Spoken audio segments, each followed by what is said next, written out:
Père célibataire. Il a été humilié à la fête de la millionnaire arrogante. Ils se sont moqués de ses vêtements, de sa façon de parler, même de sa nourriture. Mais lorsqu'il a sorti une montre de 7 millions de sa poche, tout le monde s'est figé. Le pauvre était en réalité un milliardaire déguisé. Le soleil se couchait sur les collines de Paris, peignant le ciel de teintes orangées et roses, tandis que Jean Moreau ajustait sa cravate devant le miroir fissuré de son petit appartement à Montmartre. À 38 ans, cet homme aux traits marqués et au regard bienveillant observait son reflet avec un mélange de nervosité et de détermination.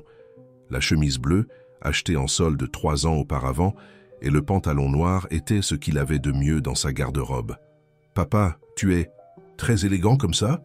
La voix de Pierre, son fils de 9 ans, résonna dans l'étroit couloir.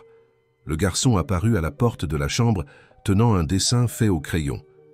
« J'ai fait ça pour que tu l'emportes à la fête. » Jean prit le papier sur lequel Pierre avait dessiné les deux se tenant par la main, avec un énorme cœur au-dessus. Il sentit sa gorge se nouer tandis qu'il pliait soigneusement le dessin et le glissait dans la poche intérieure de sa veste élimée. « Merci, mon fils. Ça me portera chance. » Il s'agenouilla pour être à la hauteur du garçon. « Madame Dupont, va rester avec toi jusqu'à mon retour, d'accord? Je promets de ne pas rentrer trop tard. » Pierre acquiesça, mais ses yeux révélaient une question non formulée. Jean savait de quoi il s'agissait. Depuis que Sophie était partie 3 ans auparavant, les laissant pour poursuivre sa carrière à Lyon, le garçon craignait toujours que son père ne revienne pas non plus. « Je te le promets sur notre pacte d'homme. » Jean tendit son petit doigt, que Pierre entrelaça avec le sien, scellant le pacte qu'il maintenait depuis toujours. L'invitation à la soirée dans la demeure d'Hélène Dumas était arrivée 1 semaine plus tôt, laissant Jean perplexe. Hélène était l'une des femmes d'affaires les plus influentes de Paris, propriétaire d'une fortune estimée à plusieurs milliards et connue pour ses fêtes extravagantes dans sa propriété de Neuilly-sur-Seine. En tant que designer graphique freelance, Jean avait été engagé pour créer la mise en page d'une présentation pour la fondation caritative d'Hélène, mais il n'avait jamais imaginé être invité à un événement chez elle. Sa première réaction fut de refuser. Que ferait-il, père célibataire, qui arrivait à peine à payer ses factures à la fin du mois, au milieu de personnes qui dépensaient en une soirée l'équivalent de son revenu annuel? Mais alors, en regardant Pierre jouer par terre dans le salon avec ses petites voitures d'occasion, quelque chose changea en lui. C'était peut-être l'opportunité de faire des contacts, de trouver de nouveaux clients. Qui sait, ce serait peut-être la chance de finalement offrir à son fils la vie qu'il méritait. « Si vous avez besoin de quoi que ce soit, appelez-moi », dit Madame Dupont, la voisine de 67 ans, qui vivait dans l'appartement d'à côté et traitait Pierre comme s'il était son propre petit-fils. « Le petit a déjà dîné, et j'ai promis qu'on jouerait encore une partie de dames avant de dormir. » Jean la remercia et donna une dernière étreinte à Pierre avant de partir. Le taxi qu'il avait, appelé une extravagance rare, l'attendait déjà devant l'immeuble. Pendant le trajet, le chauffeur raconta des histoires sur les fêtes légendaires dans la demeure Dumas, augmentant encore le sentiment d'inadéquation que ressentait Jean. La demeure apparut majestueusement après le virage de la route sinueuse qui montait la colline. Illuminée par des dizaines de projecteurs stratégiquement positionnés, la construction de style néoclassique semblait sortie d'un film. Des voitures de luxe formaient une file impressionnante à l'entrée, où des voituriers en uniforme impeccable recevaient les clés de Ferrari, Porsche et Lamborghini. Quand le taxi s'arrêta à l'entrée, Jean prit une profonde inspiration, paya la course et descendit. L'un des voituriers le regarda de haut en bas, dissimulant à peine son dédain. « Bonsoir, monsieur. Votre nom, s'il vous plaît. »« Jean Moreau. » Le jeune homme consulta une liste sur sa tablette et, avec une surprise visible, acquiesça. « Bienvenue, monsieur Moreau. Veuillez suivre le chemin illuminé jusqu'à l'entrée principale. » Le chemin de Pierre était bordé de sculptures modernes et de jardins parfaitement entretenus. À mesure qu'il s'approchait de la demeure, Jean pouvait entendre le bourdonnement des conversations et le son doux d'une musique d'ambiance. Son cœur battait de façon irrégulière. Pour la première fois depuis longtemps, il se sentait complètement hors de sa zone de confort. À la porte, 2 agents de sécurité au physique athlétique vérifièrent à nouveau son nom avant de lui permettre d'entrer. En pénétrant dans le hall principal, Jean fut englouti par un monde complètement différent du sien. des femmes en robes de grands couturiers, des hommes en costumes parfaitement taillés, des bijoux qui scintillaient sous la lumière des lustres en cristal, tout exhalait richesse et pouvoir. Jean prit une coupe de champagne sur un plateau offert par un serveur et tenta de se fondre dans la masse, mais c'était comme s'il portait une enseigne lumineuse au-dessus de sa tête, annonçant qu'il n'appartenait pas à ce lieu. Les conversations autour de lui tournaient autour d'investissements millionnaires, de voyages internationaux et de noms de personnes influentes qu'il ne connaissait que par les gros titres des journaux. « Vous devez être Jean, le designer. » La voix féminine le surprit. En se retournant, il trouva Hélène Dumas en personne. À 45 ans, elle émanait une élégance naturelle, avec ses cheveux noirs attachés en un chignon élaboré et une robe rouge qui mettait en valeur sa peau hâlée. « Oui, madame. Merci pour l'invitation, » répondit-il, essayant de ne pas montrer sa nervosité. Hélène sourit, un sourire énigmatique qui ne révélait pas si elle était vraiment heureuse de le voir ou si elle remplissait simplement son rôle d'hôtesse. « Votre présentation a été un succès absolu lors de la réunion du conseil. Je voulais vous remercier personnellement. » Elle fit une pause, l'observant attentivement. « Et j'étais aussi curieuse de rencontrer l'homme derrière ce travail si sensible. » Avant que Jean ne puisse répondre, un groupe d'entrepreneurs s'approcha, réclamant l'attention d'Hélène. Elle s'excusa d'un geste et promit de continuer leur conversation plus tard. À nouveau seul, Jean parcourut la salle, observant les divers groupes qui se formaient et se défaisaient, comme une danse sociale élaborée dont il ne connaissait pas les pas. « Perdu ?» demanda un homme d'environ son âge, lui tendant la main. « Je suis Richard Martin, architecte, et à en juger par votre regard de poisson hors de l'eau, j'imagine que vous n'êtes pas non plus un habitué de ces fêtes. » Jean sourit, se sentant un peu plus détendu pour la première fois depuis son arrivée. « C'est si évident ? Seulement pour quelqu'un qui se sent aussi déplacé, » répondit Richard, le conduisant vers un coin plus tranquille de la salle. « Je suis ici pour le travail. Hélène envisage de rénover une de ses propriétés à Saint-Tropez. » La conversation coula naturellement. Richard était décontracté et avait un sens de l'humour aiguisé, commentant discrètement certains des invités et leurs excentricités. Pendant un moment, Jean oublia son insécurité et commença à s'amuser. C'est alors qu'il entendit le rire. Un rire qu'il connaissait bien, qui avait été la bande sonore de ses nuits pendant des années. En se retournant lentement, il vit Sophie de l'autre côté de la salle, éblouissante dans une robe dorée, accrochée au bras d'un homme plus âgé et visiblement riche. Le temps sembla se figer. 3 ans s'étaient écoulés depuis qu'elle était partie, ne laissant qu'une note disant qu'elle avait besoin de suivre ses rêves, qu'elle n'était pas née pour être mère et épouse dans un appartement exigu. 3 ans pendant lesquels Jean avait dû expliquer à Pierre pourquoi sa mère n'appelait pas pour son anniversaire, pourquoi elle n'envoyait jamais de cadeaux à Noël. « Vous allez bien ?» La voix de Richard le ramena à la réalité. « On dirait que vous avez vu un fantôme. »« Plus ou moins, » murmura Jean, incapable de détourner le regard. Comme si elle sentait sa présence, Sophie regarda dans sa direction. Leurs yeux se rencontrèrent à travers la salle. Pendant un bref moment, le masque de bonheur de Sophie vacilla, révélant surprise et peut-être autre chose, de la culpabilité peut-être. Mais elle détourna vite le regard, se tournant pour dire quelque chose à l'oreille de son compagnon. L'homme regarda dans la direction de Jean et ses lèvres se courbèrent en un sourire de supériorité qui fit bouillir le sang de Jean. « Vous connaissez ce couple ?» demanda Richard, suivant son regard. « Elle est la mère de mon fils, » répondit Jean, sa voix presque un murmure. « Et apparemment, elle a trouvé la vie qu'elle a toujours voulu. Ce qui aurait dû être juste une soirée pour faire des contacts, professionnel venait de se transformer en quelque chose de beaucoup plus compliqué. » Tandis qu'il observait Sophie rire et socialiser comme si elle appartenait à ce monde depuis toujours, Jean sentit le poids du dessin de Pierre dans la poche de sa veste. Une vague de détermination l'envahit. Il était là pour son fils, et il ne laisserait rien, pas même le fantôme du passé, l'empêcher de chercher un avenir meilleur pour eux. Jean sentit son estomac se nouer. La présence de Sophie à la fête était comme un coup de poing dans la poitrine, ramenant à la surface des souvenirs qu'il s'était efforcé d'enterrer. Richard, percevant son malaise, lui offrit une autre coupe de champagne. « Les histoires compliquées méritent de bonnes boissons », commenta l'architecte. « Vous voulez en parler ou préférez-vous une distraction ?» Avant que Jean ne puisse répondre, une femme d'une cinquantaine d'années, vêtue d'un élégant ensemble de soie bleue, s'approcha d'eux. « Richard, mon cher, Hélène vous cherche. Quelque chose à propos des projets pour Saint-Tropez. » Elle sourit et tendit la main. « À Jean.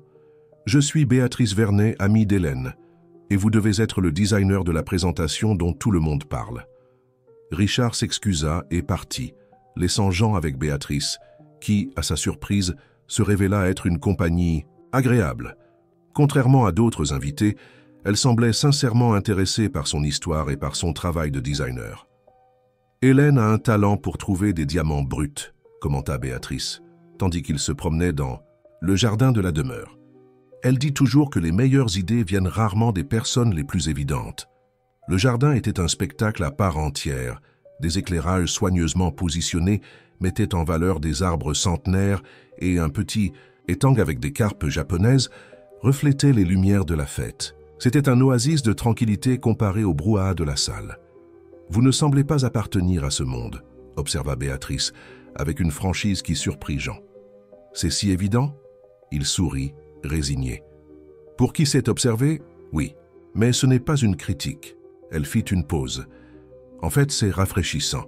La plupart des gens ici sont tellement occupés à prétendre être quelque chose qu'ils ne sont pas, qu'ils ont oublié qui ils sont réellement. » Les paroles de Béatrice touchèrent Jean d'une manière inattendue. Pendant les 3 dernières années, il s'était consacré à être le roc dans la vie de Pierre, cachant ses propres insécurités et douleurs. C'était peut-être pour cela que le travail de designer l'attirait tant. La possibilité de créer des mondes différents, de transformer les réalités à travers des images. « J'ai un fils de 9 ans, révéla-t-il, se surprenant lui-même par cette soudaine confidence. « Il est la raison pour laquelle je me lève tous les matins. » Béatrice sourit, un sourire sincère qui illumina son visage mûr. Les enfants ont ce pouvoir. Ils sont à la fois des ancres et des ailes. La conversation coula naturellement, Béatrice partageant des histoires sur ses propres enfants, maintenant adultes, et sur sa carrière de psychologue spécialisée dans les familles. Il y avait quelque chose de réconfortant dans sa présence, comme si, pendant quelques instants, Jean pouvait baisser sa garde et être simplement lui-même. Lorsqu'ils retournèrent dans la salle, Jean aperçut Sophie à nouveau. Elle le regardait, de loin, avec une expression qu'il n'arrivait pas à déchiffrer complètement. Son compagnon conversait avec animation avec un groupe d'hommes, sans remarquer que son attention était dirigée ailleurs. « C'est elle, n'est-ce pas ?» demanda Béatrice, suivant son regard. Jean acquiesça, incapable de cacher sa surprise face à la perspicacité de cette femme. « La mère de votre fils, je peux le voir dans votre regard. » Elle posa doucement sa main sur son bras. Certaines blessures prennent du temps pour cicatriser complètement. Avant qu'ils ne puissent continuer leur conversation, Hélène Dumas apparut à leur côté, radieuse dans sa robe rouge. « Je vois que vous avez rencontré Béatrice, » commenta-t-elle, s'adressant à Jean. « Elle a le don d'extraire les meilleures histoires des gens. » Se tournant vers son ami, elle ajouta « Pardonne-moi, Béa, mais je dois emprunter Jean quelques minutes. Il y a quelqu'un que je veux qu'il rencontre. » Prenant congé de Béatrice avec la promesse de continuer leur conversation, plus tard, Jean suivit Hélène à travers la salle, conscient des regards curieux qui les suivaient. L'hôtesse de la fête, l'une des femmes les plus puissantes de Paris, conduisant personnellement un homme portant un costume visiblement pas de marque. C'était une scène qui alimenterait certainement le cercle des commérages pendant des jours.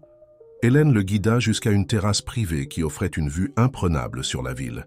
Les lumières de Paris scintillaient en contrebas comme des étoiles tombées, et la tour Eiffel, illuminée au loin, semblait bénir la nuit. « C'est à couper le souffle, n'est-ce pas ?» commenta Hélène, observant la réaction de Jean à la vue. « Incroyable, répondit-il, sincèrement impressionné. J'habite à Paris depuis toute ma vie et je n'ai jamais vu la ville sous cet angle. La perspective change tout. » Hélène lui offrit un verre d'un liquide ambré, qui coûtait certainement plus que son loyer mensuel. « Saviez-vous que j'ai grandi dans une cité à Clichy-sous-Bois ?» Cette révélation prit Jean par surprise. Hélène Dumas, la magnat des cosmétiques, connue pour son empire milliardaire et son goût raffiné, avait grandi dans l'une des banlieues les plus pauvres de Paris. « Je vois que je vous ai surpris. » Elle sourit, satisfaite de l'effet de ses paroles. « Les gens supposent généralement que je suis né avec une cuillère d'argent dans la bouche. La vérité est que ma mère était femme de ménage Et mon père, quand il était là, travaillait comme maçon. J'ai appris très tôt que si je voulais quelque chose de différent, je devrais construire mon propre chemin. Tandis qu'Hélène partageait son histoire de réussite, comment elle avait commencé par vendre des cosmétiques de porte à porte, économisant chaque centime pour étudier la chimie, jusqu'à développer sa propre formule de crème qui a révolutionné le marché, Jean sentait une connexion inattendue se former. Derrière la façade de glamour et de pouvoir, il y avait une femme qui comprenait ce que signifiait lutter contre les probabilités. « Pourquoi me racontez-vous tout cela ?» demanda-t-il finalement, intrigué par cette soudaine intimité. Hélène l'étudia un moment avant de répondre. « Parce que j'ai vu quelque chose dans votre travail qui m'a rappelé moi-même il y a de nombreuses années. Une combinaison de talent brut et de détermination désespérée. » Elle fit une pause. « Et parce que j'ai appris que la mère de votre fils est ici ce soir, et j'ai pensé que vous pourriez avoir besoin d'une distraction. » L'étonnement de Jean dut être visible, car Hélène rit, un son mélodieux qui résonna dans la nuit. « J'ai mes méthodes, Jean. Rien ne se passe dans ma maison sans que je le sache. » Un silence confortable s'établit entre eux, tandis qu'ils contemplaient la ville en contrebas. Ce fut Hélène qui finalement le rompit. « Vous avez le potentiel pour bien plus que de petits travaux freelance. Avez-vous déjà pensé à élargir vos horizons ?» La question flotta dans l'air entre eux, chargée de possibilités. Avant que Jean ne puisse répondre, ils furent interrompus par un homme grand et distingué, aux tempes grisonnantes, qui s'approcha de la terrasse. « Ah, Paul, j'étais justement sur le point de te chercher, » dit Hélène, avec un sourire énigmatique. « Paul Durand, voici Jean Moreau, le designer dont je t'ai parlé. » Paul serra la main de Jean fermement. Il y avait quelque chose de familier dans son visage, mais Jean n'arrivait pas à identifier quoi. « Hélène m'a montré votre travail, » dit Paul d'une voix grave et mélodieuse. « Impressionnant, surtout considérant que vous êtes autodidacte. » Jean sentit son visage rougir. Comment en savait-il autant sur lui? « Paul est le propriétaire de Durand Communication Visuelle, » expliqua Hélène, « l'une des plus grandes agences du pays. » Le nom de l'entreprise fit déglutir Jean. Durand Communication Visuelle était légendaire dans le milieu, connu pour ne travailler qu'avec les meilleurs professionnels et les plus grands clients. « Nous cherchons de nouveaux talents, » continua Paul, observant attentivement la réaction de Jean. « Quelqu'un avec une perspective différente, qui n'est pas prisonnier des paradigmes conventionnels du design. » Avant que Jean ne puisse assimiler ce qui se passait, une agitation dans la salle attira l'attention des trois. Un groupe d'invités s'agglutinait autour de quelqu'un qui apparemment s'était senti mal. « Excusez-moi, » dit Hélène, avec une expression préoccupée. « Je dois vérifier ce qui se passe. » Quand elle s'éloigna, Paul se tourna vers Jean avec une expression plus sérieuse. « Je ne sais pas si vous vous souvenez de moi, Jean, ça fait longtemps. » Jean fronça les sourcils, étudiant le visage de l'homme plus âgé. Il y avait quelque chose dans ses yeux, dans la façon dont il inclinait légèrement la tête en parlant. « Professeur Paul ?» La réalisation le frappa comme un éclair. « De l'école technique des arts graphiques. » Paul sourit, satisfait d'avoir été reconnu. Lui-même. « Vous avez été mon élève il y a, 15 ans ?» Les souvenirs inondèrent l'esprit de Jean. Paul Durand avait été son professeur dans le cours technique qu'il avait suivi à l'adolescence, l'une des rares personnes qui avait vraiment cru en son talent quand tous autour de lui insistaient que l'art ne remplissait pas l'estomac. « J'ai toujours su que vous aviez un don spécial, » continua Paul. « J'ai été déçu quand vous n'avez pas poursuivi vos études dans le domaine. » Jean sentit un nœud dans sa gorge. Comment expliquer que la vie avait pris des tournants inattendus, que la grossesse non planifiée de Sophie, le mariage précipité, les responsabilités d'être père à 29 ans, avaient complètement réorienté ses plans? « La vie est arrivée, » dit-il simplement. Paul acquiesça, compréhensif. C'est toujours le cas. Mais peut-être n'est-il pas trop tard pour reprendre certains vieux rêves. De la salle, Hélène leur fit signe, indiquant que la situation était sous contrôle. Tandis qu'il marchait pour rejoindre les autres invités, Paul posa sa main sur l'épaule de Jean. « Je suis sérieux à propos de la proposition. Durand cherche quelqu'un avec votre talent.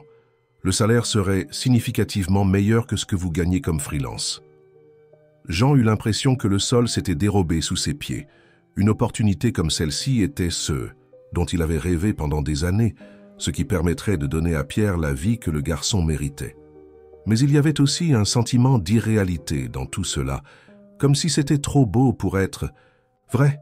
« Pourquoi moi ?» demanda-t-il, incapable de contenir le doute. Il doit y avoir des centaines de designers plus qualifiés, avec des diplômes d'université renommés. Paul sourit, un sourire que Jean se rappelait bien de ses cours, quand le professeur défiait les élèves à penser au-delà de l'évident. Les diplômes ne sont que des papiers, Jean.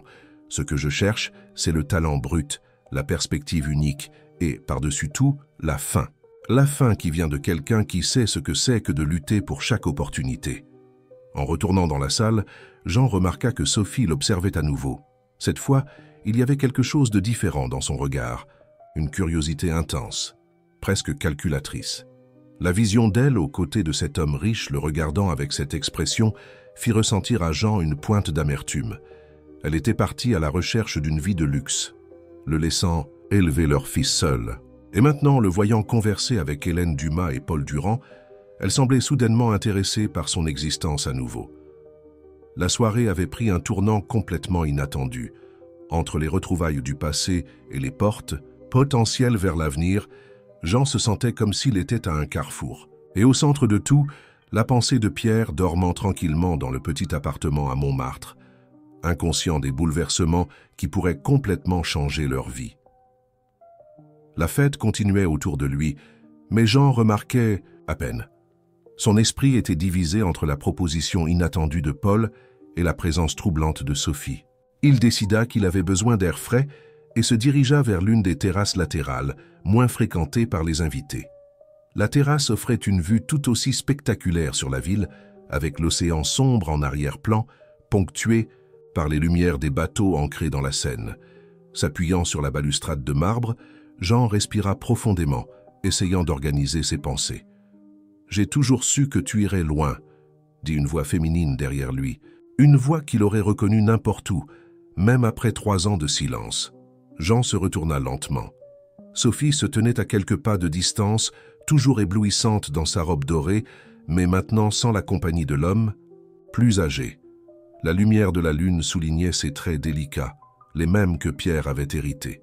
« Que veux-tu, Sophie ?» demanda-t-il, sa voix plus fatiguée qu'hostile. Elle s'approcha, apportant avec elle le parfum coûteux qui ne correspondait pas à la femme qu'il avait connue. L'étudiante en journalisme qui portait des vêtements de seconde main et rêvait de changer le monde à travers ses reportages. « Je ne peux pas vouloir discuter avec un vieil ami ?» Elle sourit, ce sourire qui avait été un jour sa faiblesse. « Les amis n'abandonnent pas leurs enfants au milieu de la nuit, » répondit Jean, incapable de masquer son amertume. « Comment va Pierre ? Il demande de tes nouvelles. » Le sourire de Sophie vacilla un instant. « Je sais que tu dois me détester. Il ne s'agit pas de moi, Sophie. Il s'agit du garçon de 9 ans qui ne comprend pas pourquoi sa mère a simplement disparu. » Un silence inconfortable s'installa entre eux. Au loin, la musique de la fête continuait comme une bande sonore inappropriée pour ce moment. « Je t'ai vu parler avec Hélène Dumas, » dit finalement Sophie, changeant de sujet, « et avec Paul Durand. Tu montes dans la vie, apparemment. » Il y avait quelque chose dans son ton qui dérangeait profondément Jean, un mélange de surprise et de calcul qu'il connaissait bien. C'était le même ton qu'elle utilisait quand elle planifiait quelque chose. « Que veux-tu vraiment, Sophie ?» répéta-t-il fatigué des jeux. Elle soupira, semblant momentanément vulnérable. « J'ai commis une erreur, Jean. Je pensais que je voulais une vie différente, plus excitante, avec plus de possibilités. » Ses yeux brillèrent de larmes, non versées. Mais j'ai découvert que ce n'est pas si simple. Jean ressentit une confusion d'émotions, colère, douleur, mais aussi, malgré tout, une pointe d'inquiétude. Sophie avait été sa compagne pendant des années, la mère de son fils. Quoi qu'il essaie, il ne pouvait pas être complètement indifférent à sa souffrance. « Ton nouvel ami n'est pas ce que tu espérais ?» demanda-t-il, essayant de maintenir un ton neutre. Auguste et... Elle hésita, regardant derrière elle comme si elle craignait d'être entendue. Il a un côté qu'il ne montre pas en public. Au début, tout n'était que rose, voyage, cadeaux, promesses. Mais maintenant, Jean fronça les sourcils. Il te fait du mal ? Pas physiquement, répondit rapidement Sophie. Mais il y a d'autres façons de blesser quelqu'un. Il me contrôle, Jean. Il vérifie mon téléphone, remet en question chaque minute que je passe loin de lui, décide ce que je peux ou ne peux pas porter. Une partie de Jean voulait simplement tourner le dos, à dire que ses problèmes n'étaient plus les siens. Mais une autre partie, celle qui se souciait encore, ne pouvait ignorer le désespoir dans ses yeux. « Pourquoi me racontes-tu cela ?» Sophie fit un pas en avant, dangereusement proche. « Parce que j'envisage de quitter cette relation, et je pense à recommencer, peut-être même rencontrer Pierre à nouveau. » Les mots tombèrent comme des bombes. Jean sentit son cœur s'accélérer, de colère, de peur, de confusion. Après 3 ans d'absence, après toutes les nuits où il avait dû sécher les larmes du fils qui ne comprenait pas pourquoi sa mère ne l'aimait pas assez pour rester, elle décidait simplement qu'elle voulait revenir. « Tu as abandonné notre fils, Sophie. Ce n'est pas comme quitter un emploi et ensuite décider que tu veux être réembauchée. »« Je sais, » murmura-t-elle, des larmes coulant maintenant librement sur son visage maquillé. « Je sais que je ne mérite pas une seconde chance, mais Pierre mérite une mère, n'est-ce pas ?» Avant que Jean ne puisse répondre, une voix masculine interrompit la conversation. « Sophie, que fais-tu ici dehors ?» Auguste Mercier, entrepreneur du secteur immobilier connu pour ses projets de luxe et son influence politique, s'approcha d'un pas ferme. C'était un homme d'environ 60 ans, aux cheveux grisonnants parfaitement coiffés et portant un costume qui coûtait probablement plus que ce que Jean gagnait en 6 mois. « Je prends simplement l'air, chérie, » répondit Sophie, essuyant discrètement ses larmes. « Et je retrouve un vieil ami. » Les yeux d'Auguste, froids comme l'acier, analysèrent Jean de la tête aux pieds. « Ami ?»« Jean Moreau, » se présenta-t-il, tendant la main par politesse, bien que chaque fibre de son être rejetât l'homme devant lui. Auguste ignora la main tendue. « Ah oui, le designer. » Il y avait du dédain dans sa voix. « Hélène a cette charité d'engager des talents locaux de temps en temps. » Sophie semblait se recroqueviller aux côtés de l'homme, toute la vulnérabilité précédente remplacée par un masque de soumission qui brisa le cœur de Jean malgré tout. « En fait, » dit Jean, trouvant une force qu'il ne savait pas posséder, « je viens de recevoir une proposition pour rejoindre l'équipe de Durand Communication Visuelle. » Les yeux d'Auguste se rétrécirent légèrement et Sophie ne put cacher sa surprise. Durand était connu pour payer des salaires exceptionnels à ses professionnels de haut niveau. « Intéressant, » commenta Auguste, son ton suggérant exactement le contraire. « Eh bien, si vous voulez bien nous excuser, Sophie et moi avons d'autres invités à saluer. » Il prit le bras de Sophie avec une fermeté qui n'échappa pas à Jean. Avant de s'éloigner, elle jeta un dernier regard par-dessus son épaule, qu'un regard chargé de signification que Jean n'était pas sûr de vouloir déchiffrer. Seul à nouveau sur la terrasse, Jean sentit le poids de toutes les révélations de la soirée. La proposition de Paul, la réapparition de Sophie, la possibilité de changements drastiques dans la vie qu'il avait soigneusement construite pour lui et Pierre au cours des 3 dernières années. Conversation difficile? La voix de Béatrice le surprit à nouveau. La psychologue s'approcha, lui offrant un verre d'eau plutôt que plus de champagne.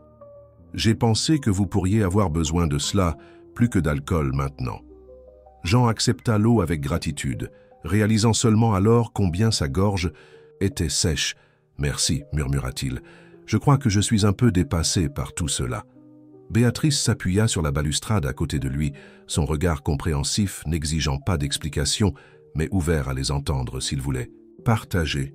La mère de mon fils, » dit finalement Jean. « Elle nous a quittés il y a 3 ans.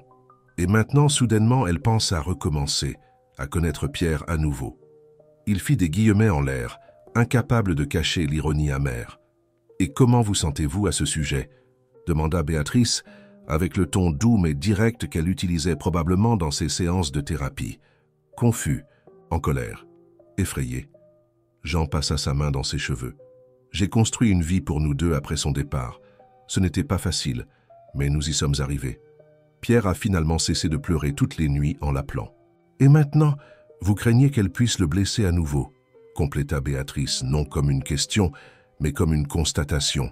« Oui, et il y a plus. » Jean hésita, incertain s'il devait partager la proposition de Paul avec quelqu'un qu'il connaissait à peine. Mais il y avait quelque chose chez Béatrice qui inspirait confiance. « J'ai reçu une offre d'emploi aujourd'hui, quelque chose qui changerait complètement notre situation financière. Paul Durand, Quand Jean la regarda surpris, elle sourit.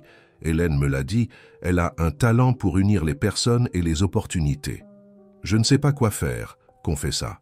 Jean, une partie de moi veut saisir cette chance à 2 mains, mais une autre partie craint que tout cela soit trop beau pour être vrai, comme si l'univers me préparait à une grande chute. Béatrice resta silencieuse un moment, comme si elle réfléchissait soigneusement à ses prochaines paroles. Vous savez, Jean, souvent nous, les personnes qui ont traversé des déceptions profondes, développons une peur du succès. Pas de l'échec comme beaucoup le pensent, mais du succès. Parce que le succès apporte des changements et les changements signifient vulnérabilité. Les mots pénétrèrent profondément, touchant quelque chose que Jean n'avait jamais articulé pour lui-même. C'est comme si j'attendais que quelque chose tourne mal, admit-il, comme si je ne méritais pas que les choses aillent enfin bien. Peut-être est-il temps de permettre à la vie de vous apporter de bonnes choses, suggéra doucement Béatrice, pour vous et pour votre fils. Une légère agitation à l'intérieur de la salle attira leur attention à tous deux. Hélène était au centre de la pièce, annonçant qu'elle ferait un bref discours. Les invités se groupèrent autour d'elle, verres en main. « Je pense que nous devrions rentrer, » dit Béatrice, touchant légèrement le bras de Jean. Hélène déteste quand les gens manquent de ses annonces. Ils retournèrent dans la salle à temps pour entendre Hélène remercier tout le monde pour leur présence et parler brièvement de la fondation caritative, qui était le motif officiel de la fête. Jean remarqua que Sophie et Auguste étaient stratégiquement positionnés près de l'hôtesse, comme s'ils voulaient être associés à son prestige. « Et maintenant, » continua Hélène, « j'aimerais annoncer un nouveau projet qui m'enthousiasme beaucoup. La Fondation Dumas lance un programme de mentorat et de soutien financier pour les parents seuls qui souhaitent entreprendre. » Un murmure d'approbation parcourut la salle. Hélène leva son verre. « Parce que je crois que personne ne devrait avoir à choisir entre être un bon père ou une bonne mère et réaliser ses rêves professionnels. » Ses yeux rencontrèrent ceux de Jean dans la foule, et pendant un moment, il eut l'étrange sensation que l'annonce avait quelque chose à voir avec la conversation qu'ils avaient eue plus tôt. Comme si elle avait écouté non seulement ses paroles, mais aussi ses silences. Quand les applaudissements diminuèrent et que les gens reprirent leur conversation, Jean sentit une tape sur son épaule. C'était Paul Durand avec une expression sérieuse. « Nous devons parler, » dit l'ancien professeur, « en privé. » Intrigué, Jean le suivit jusqu'à un petit bureau adjacent à la salle principale. C'était un environnement élégant avec des étagères de livres du sol au plafond et un bureau ancien qui semblait avoir une histoire à raconter. Paul ferma la porte derrière eux et indiqua un fauteuil à Jean. « Avant que vous ne preniez une décision concernant ma proposition, » commença. « Paul, il y a quelque chose que vous devez savoir. » Le ton grave de sa voix fit Jean se redresser dans le fauteuil, soudainement alerte. « La vérité est que notre rencontre ici aujourd'hui n'était pas une coïncidence, » continua Paul. « En fait, je suis votre travail depuis un certain temps. Et il y a plus à savoir sur votre ex-compagne et Auguste Mercier. » Jean sentit un frisson parcourir son échine. Quelque chose dans l'expression de Paul suggérait que ce qui allait suivre changerait tout ce qu'il pensait savoir sur sa propre histoire. Paul se leva et se dirigea vers une petite table latérale où il servit 2 doigts de whisky dans des verres en cristal. Il en tendit un à Jean avant de se rasseoir. « Vous souvenez-vous d'Innovart » demanda Paul, faisant tourner lentement le liquide ambré dans son verre. Jean fronça les sourcils. Innovart avait été un petit studio de design que lui et son ami d'université, Marc Lambert, avaient fondé juste après l'obtention de leur diplôme. Un rêve qui n'avait duré que 2 ans avant de fermer ses portes, étouffé par les dettes et l'inexpérience des jeunes entrepreneurs. « Comment pourrais-je l'oublier ? Ce fut mon premier grand échec, » répondit-il, avec un sourire mélancolique. « Échec ?» Paul haussa un sourcil. « Intéressant que vous utilisiez ce mot. Innovart n'a pas échoué, Jean. Elle a été délibérément sabotée. » La déclaration flotta dans l'air comme de la fumée dense et suffocante. Jean sentit son cœur s'accélérer. « De quoi parlez-vous » Paul prit une gorgée de son whisky avant de continuer. « Savez-vous pourquoi j'ai perdu contact avec vous après que vous ayez terminé le cours technique ? Parce que j'ai commencé à travailler sur un projet secret du gouvernement dans le domaine du design de sécurité, filigrane, éléments, anti-contrefaçon, ce genre de choses. » Jean acquiesça lentement essayant de connecter les informations apparemment sans rapport. Le projet a été abandonné après 2 ans, lors d'un changement de gouvernement. Je suis revenu sur le marché privé et j'ai fondé Durand. Mais j'ai gardé des contacts dans le milieu gouvernemental et surtout, j'ai développé un talent pour les investigations. Paul fit une pause significative. J'ai suivi votre carrière de loin, Jean. J'ai vu quand vous et Marc avez ouvert Innovart, un concept novateur, un travail de qualité, des clients satisfaits, tout indiquait le succès. Jusqu'à ce que nous commencions à perdre des clients inexplicablement, compléta Jean, le souvenir amer revenant. Contrats annulés à la dernière minute, paiements retardés. Exactement. Paul posa son verre sur la table basse. Ce que vous ne saviez pas, c'est qu'il y avait quelqu'un qui travaillait activement pour vous détruire. Quelqu'un qui avait intérêt à voir Innovart faire faillite. Qui ferait cela? Qui? Nous étions trop petits pour représenter une menace pour quiconque. Paul se pencha en avant, baissant la voix. Auguste Mercier. Le nom tomba comme une pierre dans le lac de la conscience de Jean, envoyant des ondes de choc dans toutes les directions. L'actuel petit ami de Sophie, mais cela n'a aucun sens, je ne le connaissais même pas à l'époque. Ce n'était pas vous qu'il voulait atteindre initialement, expliqua Paul. C'était Marc. Marc? Jean était de plus en plus confus. Mais pourquoi? Paul respira profondément. Parce que Marc est le fils illégitime d'Auguste Mercier. La révélation fut comme un coup de poing dans l'estomac. Jean se leva brusquement, renversant presque son verre. C'est impossible. Marc n'a jamais mentionné, il a grandi à Boulogne. Avec sa mère célibataire, a étudié avec une bourse. Et vous ne vous êtes jamais demandé pourquoi une femme qui travaillait comme secrétaire a pu payer l'une des écoles les plus chères de Boulogne pour son fils, ou comment il a obtenu une bourse complète pour l'école de design sans participer. À aucun processus de sélection formelle.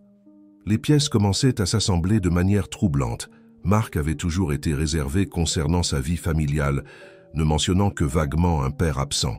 Et il y avait l'argent qui apparaissait occasionnellement, qu'il attribuait à une tante riche qu'il aimait bien. Auguste a payé pour les études de Marc à distance, comme un moyen d'apaiser sa conscience, continua Paul. Mais il n'a jamais voulu le reconnaître publiquement. Quand vous avez ouvert Innovart et commencé à avoir du succès, il a craint que Marc ne gagne suffisamment de visibilité pour que quelqu'un fasse le lien. Alors il a détruit l'entreprise de son propre fils. L'incrédulité de Jean était palpable.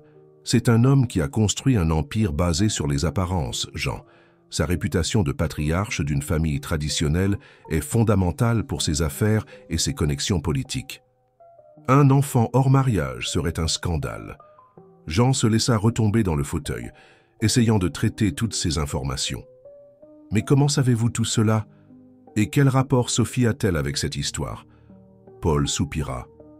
Vous souvenez de ce gros contrat que vous avez perdu à la dernière minute, avec la chaîne d'hôtels Panorama? Bien sûr, ce fut le coup final pour Innovart. Le contrat est allé à une agence plus petite, avec moins d'expérience et des prix plus élevés. Savez-vous qui y travaillait comme stagiaire en relations publiques? Sophie. Le monde de Jeanne sembla tourner. Vous dites que Sophie... Je ne suggère pas qu'elle connaissait l'ensemble du plan à cette époque, précisa rapidement Paul, mais elle a été utilisée.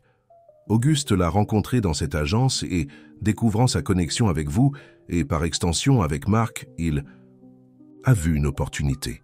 Il l'a séduite pour m'éloigner de Marc? La voix de Jean était chargée d'incrédulité. Au début, c'était probablement juste un moyen d'obtenir des informations. Mais vous connaissez Auguste maintenant. Il aime contrôler les gens, les posséder. Paul fit une pause significative. Quand Sophie est tombée enceinte et que vous vous êtes mariés, les choses ont changé. Innovart avait déjà fermé. Vous et Marc vous êtes éloignés. Marc a déménagé à Lyon peu après la fermeture de l'entreprise, se souvint Jean. Il a dit qu'il avait besoin d'un nouveau départ. En réalité, il a été pratiquement exilé par Auguste, qui lui a offert un emploi dans l'une de ses filiales à condition qu'il reste loin de Paris. Jean se leva à nouveau, incapable de rester assis avec tant d'informations explosives. Il marcha jusqu'à la fenêtre, observant la fête qui continuait, ignorante des révélations qui se produisaient dans cette pièce. « Mais je ne comprends toujours pas, » dit-il finalement. « Si l'objectif était de m'éloigner de Marc, pourquoi? Sophie m'a-t-elle quitté après tant d'années? Et pourquoi a-t-elle fini avec Auguste? Paul s'approcha, s'arrêtant à côté de Jean, près de la fenêtre. Les choses ont échappé à tout contrôle.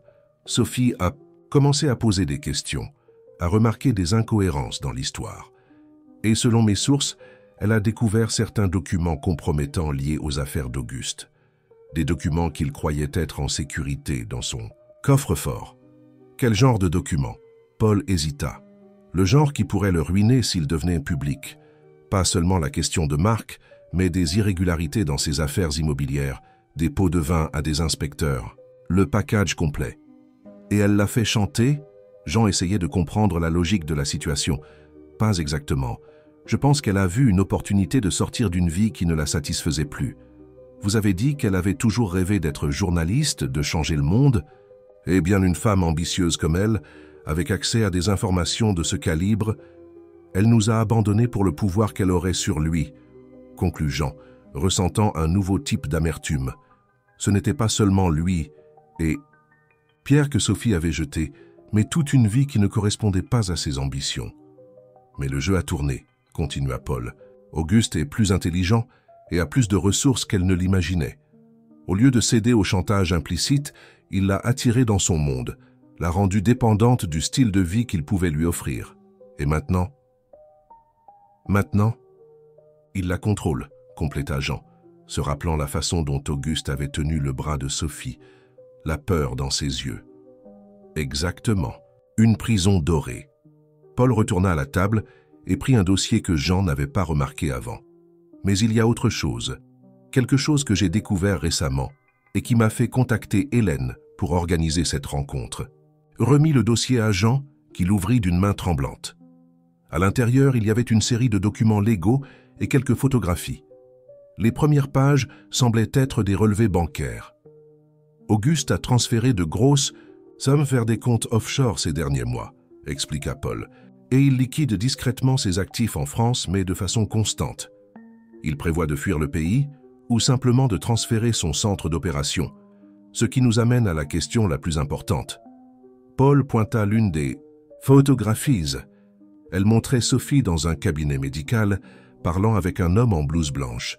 Elle est enceinte, Jean, de 2 mois.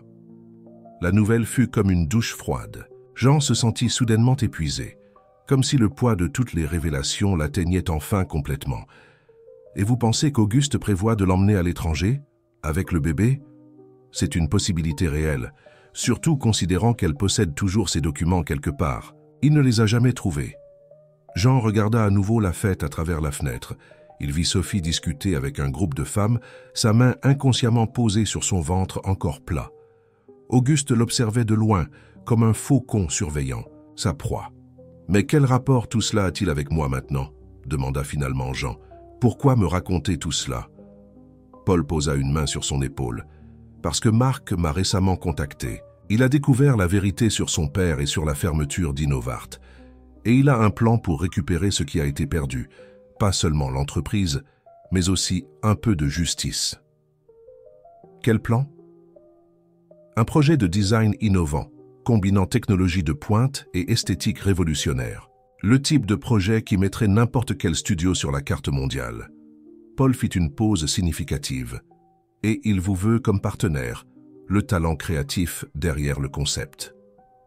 Jean ressentit un mélange conflictuel d'émotions. Espoir, peur, doute, colère pour tout ce qu'il avait perdu à cause des manipulations d'Auguste. La proposition de Durand est réelle, continua Paul. Mais il y a plus en jeu ici. Hélène connaît non seulement toute cette histoire, mais elle est prête à être le premier investisseur dans votre nouvelle entreprise. Pourquoi? Qu'a-t-elle à y gagner? Paul sourit, un sourire qui mêlait admiration et mystère. Hélène a ses propres raisons de vouloir voir Auguste Mercier tomber. Disons simplement que son passé à Clichy-sous-Bois et les projets immobiliers de celui-ci se sont croisés de manière désagréable. Le téléphone portable de Jean vibra dans sa poche. C'était un message de Madame Dupont. Pierre s'est réveillé avec de la fièvre. Rien de grave. Je lui ai déjà donné le médicament, mais il demande après vous. La réalité de sa vie, sa vraie vie, pas ce monde d'intrigues et de révélations, revint avec force. À la fin de la journée, indépendamment des conspirations et des opportunités d'affaires, il était avant tout le père de Pierre, « Je dois y aller, dit-il, rangeant son téléphone. Mon fils est malade. » Paul acquiesça, compréhensif. « Réfléchissez à ce dont nous avons discuté. Marc arrive à Paris demain. Nous pourrions déjeuner ensemble tous les trois. » En se dirigeant vers la sortie, Jean sentit le poids du dessein de Pierre dans sa poche.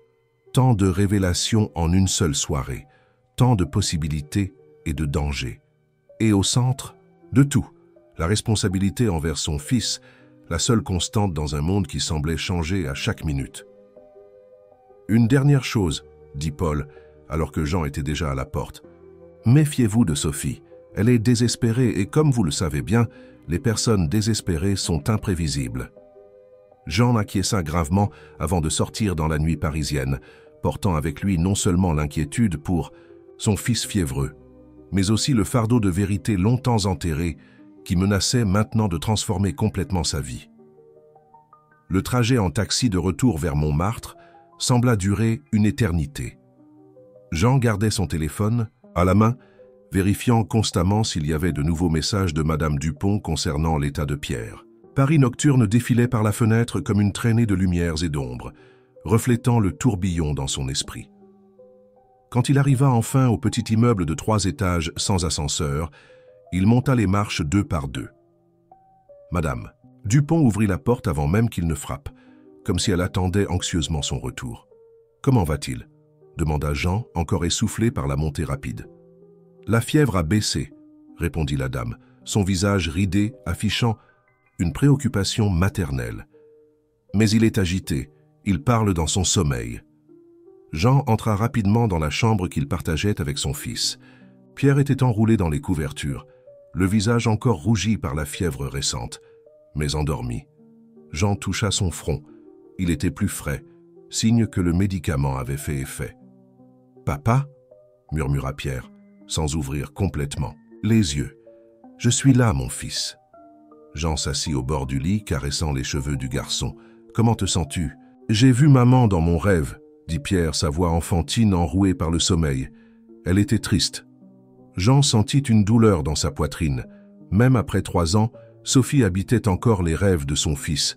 Et maintenant, avec tout ce qu'il avait découvert ce soir, la situation devenait encore plus complexe. « Rendors-toi, chuchota-t-il.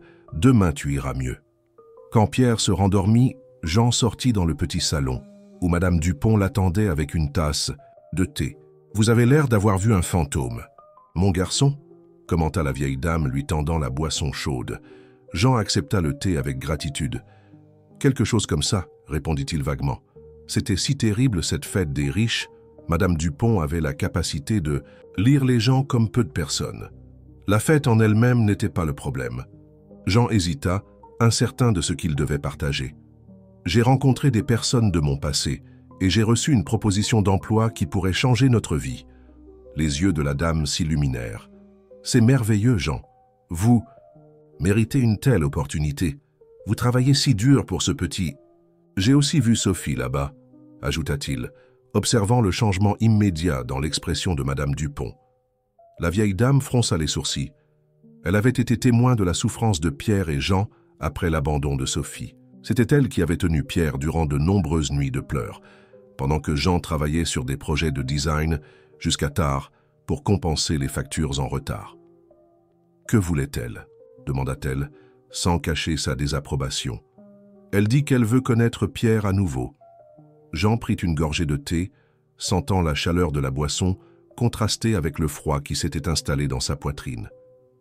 Et il lit « À plus, elle est enceinte. » Madame Dupont fit le signe de la croix, murmurant quelque chose qui ressemblait à une brève prière. « Sacré cœur de Marie. Et maintenant, que comptez-vous faire » La question flotta dans l'air comme de la fumée. Que ferait-il ? Avec tout ce qu'il avait découvert sur Auguste, sur les plans de l'homme de possiblement quitter le pays avec Sophie et le bébé, et la proposition de Paul, la possibilité de reconstruire le rêve perdu d'Innovart avec Marc. « Je ne sais pas encore, » admit-il finalement. « Mais demain j'ai un déjeuner important. Pourriez-vous rester avec Pierre, au cas où il ne serait pas en état d'aller à l'école ? Bien sûr, ce garçon est comme un petit-fils pour moi. » Elle hésita un moment. « Faites juste attention, Jean. Cette femme vous a déjà fait du mal à tous les deux. Ne la laissez pas recommencer. » Après le départ de Madame Dupont, Jean resta dans le salon, l'esprit bouillonnant de pensées. Il sortit son téléphone de sa poche et trouva 3 appels manqués d'un numéro qu'il ne reconnaissait pas, ainsi qu'un message « Nous devons parler. C'est à propos de Pierre. Sophie. » Premier réflexe fut d'ignorer, de bloquer le numéro. Mais quelque chose l'en empêcha. Si ce que Paul avait dit était vrai, Sophie était dans une situation dangereuse. Et malgré tout, elle restait la mère de son fils. Il décida de ne pas répondre. Ce soir-là, il avait besoin de temps pour traiter tout cela, pour décider quelle voie suivre. Il vérifia Pierre une fois de plus avant de s'allonger sur le canapé. Il ne voulait pas risquer de réveiller son fils avec son agitation. Le sommeil fut lent à venir, et quand il vint, il fut peuplé de rêves fragmentés où des visages familiers se transformaient en étrangers, et des voix connues murmurèrent des secrets incompréhensibles. Le matin arriva avec la lumière du soleil, envahissant le petit salon à travers les rideaux fins. Jean se réveilla avec l'impression d'avoir à peine dormi. Une odeur de café frais indiquait que Madame Dupont était déjà arrivée. « Bonjour », dit-elle, lui tendant une tasse fumante. « Pierre dort encore, la fièvre n'est pas revenue, Dieu. » « Merci. » Jean la remercia pour le café et l'information. Pendant qu'il se préparait pour la journée, il appela l'école pour les informer que Pierre ne viendrait pas et certains clients pour reporter des réunions. Le déjeuner avec Paul et Marc était sa priorité maintenant. Alors qu'il était sur le point de partir, son téléphone sonna. C'était Hélène Dumas. « Bonjour Jean, » dit-elle, sa voix transmettant la même énergie contrôlée que la veille. « J'ai appris que vous avez dû partir précipitamment. J'espère que tout va bien. Mon fils avait de la fièvre, mais il va mieux maintenant, merci. » « Je suis heureuse de l'entendre. » Il y eut une brève pause. « Paul m'a dit qu'il vous a parlé, de tout. »« Oui, » répondit Jean, incertain de la façon de poursuivre. « Écoutez, je sais que ça doit faire beaucoup d'informations à traiter d'un coup, mais je crois que vous méritiez de connaître la vérité. » Elle respira profondément. « Et je voulais aussi confirmer que mon offre d'investir dans votre nouvelle entreprise avec Marc est sincère. » « Pourquoi feriez-vous cela ?» La question s'échappa avant qu'il ne puisse la retenir.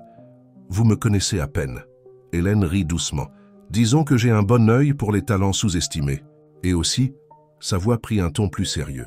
« Auguste Mercier et moi avons une longue histoire. Il a déjà nui à beaucoup de gens en chemin, y compris des personnes de la communauté où j'ai grandi. » Paul a mentionné quelque chose à ce sujet. « Oui, j'imaginais. Écoutez, je ne vous demande pas de faire partie d'une quelconque vengeance personnelle. Ce que j'offre est purement professionnel, une opportunité authentique basée sur votre talent et sur le concept innovant que Marc a développé. » Quelque chose dans la sincérité d'Hélène résonna avec Jean. Malgré les circonstances étranges, il croyait que l'offre était légitime. « Je vais rencontrer Paul et Marc aujourd'hui pour déjeuner, » dit-il finalement. « Parfait, tenez-moi informé. » Et Jean ? Elle fit une pause significative. « Quant à Sophie, soyez prudent. J'ai reçu des informations indiquant qu'Auguste accélère ses plans. Il n'y a peut-être pas autant de temps que nous le pensions. » L'appel se termina, laissant Jean avec un nouveau sentiment d'urgence. Après s'être assuré que Pierre était confortable et que Madame Dupont avait tout sous contrôle, il se dirigea vers le restaurant au quartier latin où il avait rendez-vous avec Paul et Marc. L'endroit était discret mais élégant, le genre d'établissement fréquenté par des hommes d'affaires lors de réunions importantes. Paul était déjà là quand Jean arriva, assis à une table au fond qui offrait de l'intimité. « Marc vient d'appeler », informa Paul, se levant pour saluer Jean. « Le vol a un peu de retard, mais il est en route. » Ils commandèrent de l'eau en attendant, et Paul en profita pour sonder comment Jean se sentait après les révélations de la veille. « Je suis encore en train d'assimiler tout cela, » admit Jean. « C'est beaucoup à absorber d'un coup. » Compréhensible. « J'ai également été choqué quand j'ai commencé à assembler les pièces. » Paul fit une pause, étudiant attentivement Jean. « Le plus important maintenant est de décider comment procéder, surtout en ce qui concerne Pierre. » La mention de son fils fit Jean se redresser sur sa chaise. « Que voulez-vous dire ? Sophie est clairement instable, entre la grossesse, la relation abusive avec Auguste, et maintenant la possibilité qu'il l'emmène hors du pays. Elle pourrait prendre des décisions impulsives. » Comme essayer d'emmener Pierre, compléta Jean, verbalisant la peur qui grandissait en lui depuis la veille. Paul acquiesça gravement. « Nous devons envisager cette possibilité. Légalement, elle a toujours des droits parentaux, même si elle vous a abandonné. Cette réalisation tomba comme un poids sur Jean. Au milieu de toutes les révélations sur les affaires, les conspirations et les opportunités, il y avait la question la plus fondamentale, la sécurité et le bien-être de son fils. C'est à ce moment que Marc Lambert entra dans le restaurant. À 38 ans, il conservait la même silhouette athlétique de sa jeunesse, mais ses yeux révélaient une maturité qui n'était pas là lors de leur dernière rencontre. En apercevant Jean, son visage s'illumina d'un sourire sincère. « Ça fait longtemps, mon frère, » dit Marc, serrant Jean dans ses bras, désolé d'avoir disparu comme ça. Les retrouvailles furent émouvantes. Malgré les années de séparation, la connexion entre eux semblait intacte. Cette amitié forgée à l'université et consolidée pendant les 2 années de travail ensemble chez Innovart. Quand ils s'assirent, Marc n'y alla pas par 4 chemins. « Paul t'a tout raconté, n'est-ce pas? Sur Auguste étant mon père, sur la façon dont il a détruit notre entreprise. » Jean acquiesça. « J'essaie encore d'y croire. Tout ce temps, je ne savais pas non plus, » assura Marc, percevant le doute non verbalisé de Jean. « Je l'ai découvert il y a 6 mois quand ma mère est tombée malade et a décidé de me raconter toute la vérité avant de partir. » La mention de la perte récente de sa mère amena un moment de silence respectueux à la table. Jean se souvenait de Madame Lambert, une femme forte et déterminée qui avait élevé Marc seul, encourageant toujours sa créativité. « Je suis désolé pour ta mère, » dit-il sincèrement. « C'était une femme incroyable. » Oui, elle l'était. Marc sourit avec tristesse, et c'est pour elle que j'ai commencé à enquêter plus en profondeur. Je voulais comprendre pourquoi Auguste avait fait ce qu'il avait fait. Et dans le processus, j'ai découvert ce qui est vraiment arrivé à Innovart. Le serveur s'approcha pour prendre leur commande, interrompant momentanément la conversation. Lorsqu'il s'éloigna, Paul reprit le fil de la discussion. Marc a trouvé des preuves concrètes du sabotage, des registres de paiement à des clients pour qu'ils annulent des contrats avec vous, des preuves de diffamation systématique. Et j'ai aussi découvert quelque chose de plus grand, ajouta Marc baissant la voix. Auguste est impliqué dans un système de blanchiment d'argent à travers ses projets immobiliers. C'est pour cela qu'il doit maintenir son image impeccable. Tout scandale pourrait amener des enquêteurs à regarder de plus près ses affaires. Jean absorbait chaque nouvelle information avec un mélange de choc et de colère croissante. Non seulement sa vie personnelle avait été manipulée, mais ses rêves professionnels avaient aussi été délibérément détruits par cet homme. « Et que proposez-vous maintenant » demanda-t-il finalement. « Une vengeance ?» Paul et Marc échangèrent des regards avant que Marc ne réponde. « Pas seulement cela, je veux récupérer ce qui nous a été pris et le faire de la bonne manière, à travers notre travail. » Il prit, sortit une tablette de sa sacoche et la fit glisser sur la table. « Voici le projet dont j'ai parlé à Paul.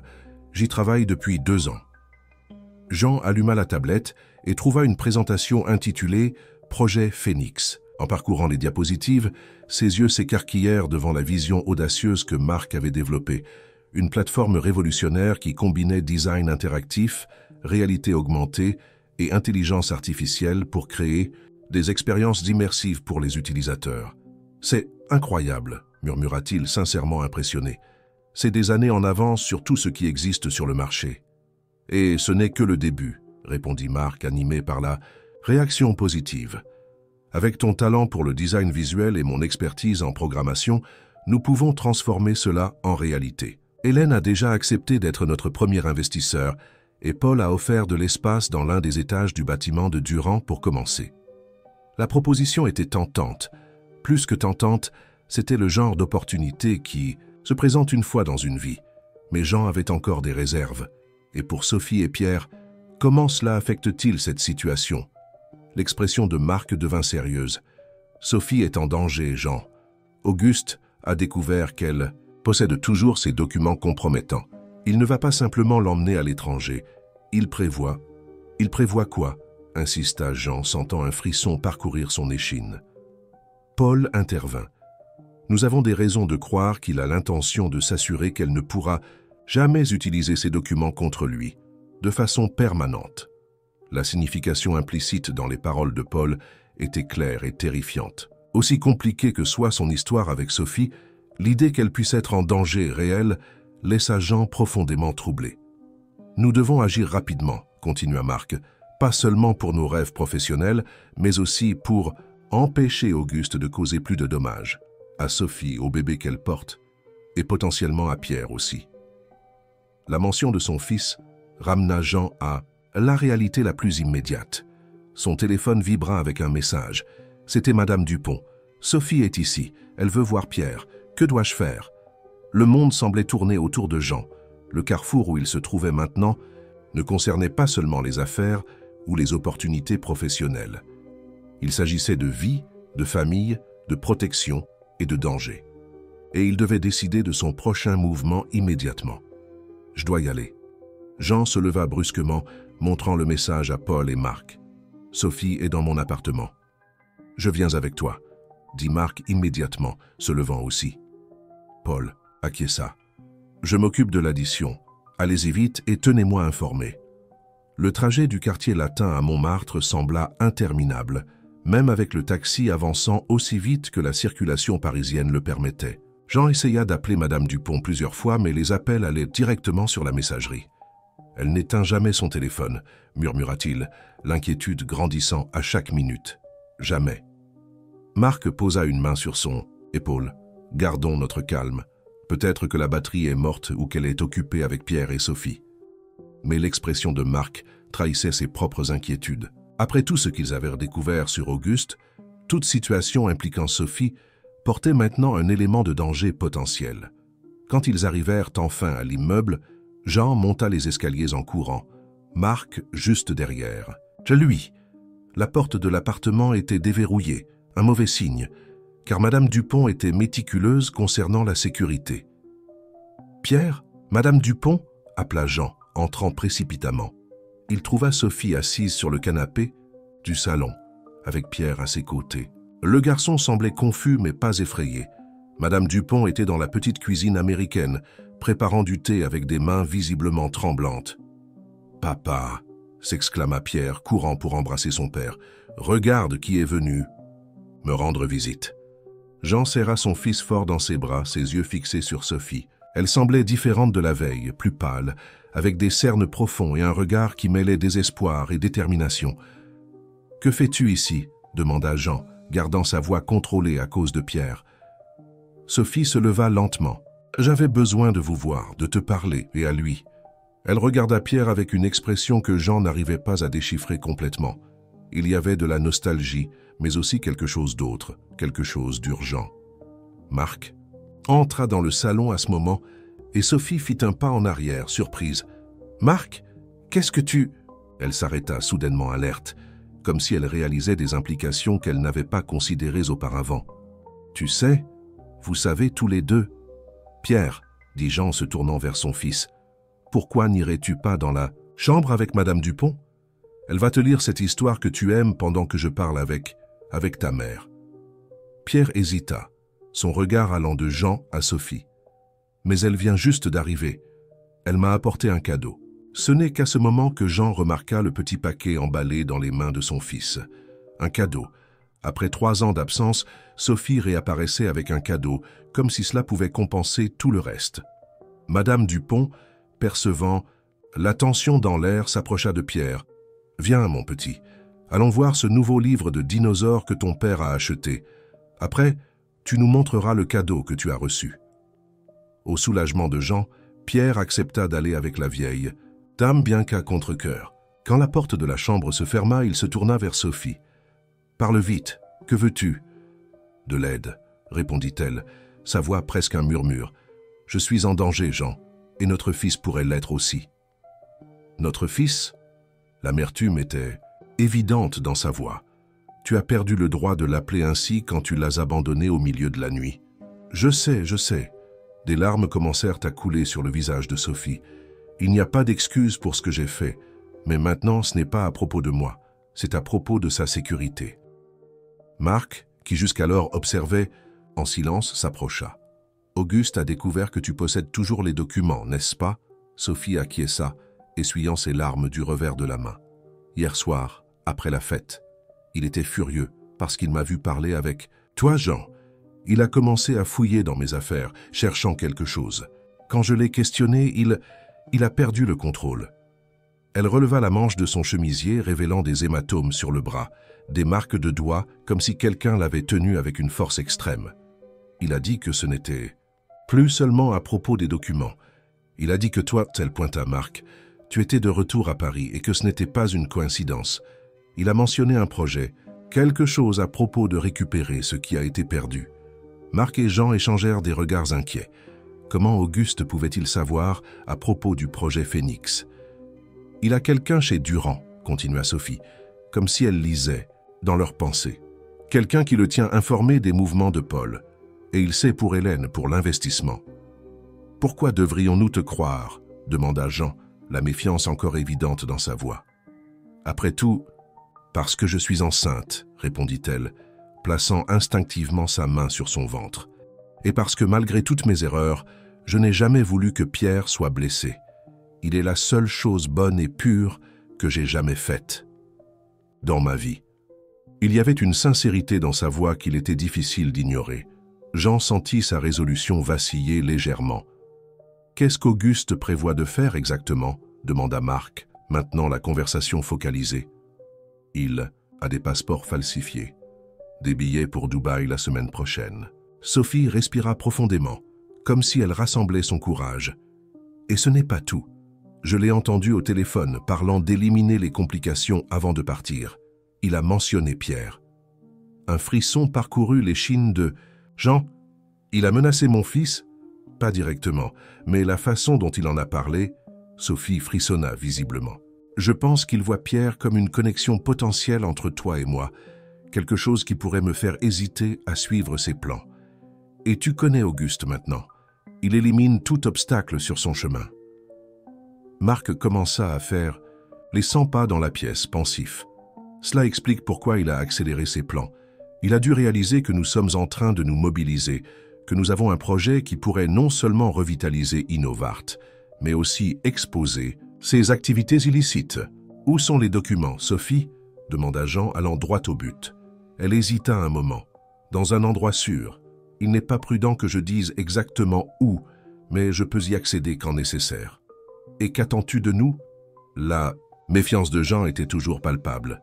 « Que nous acceptions simplement ton histoire et t'aidions à fuir. »« Je ne demande pas à fuir, » répondit Sophie, les surprenant.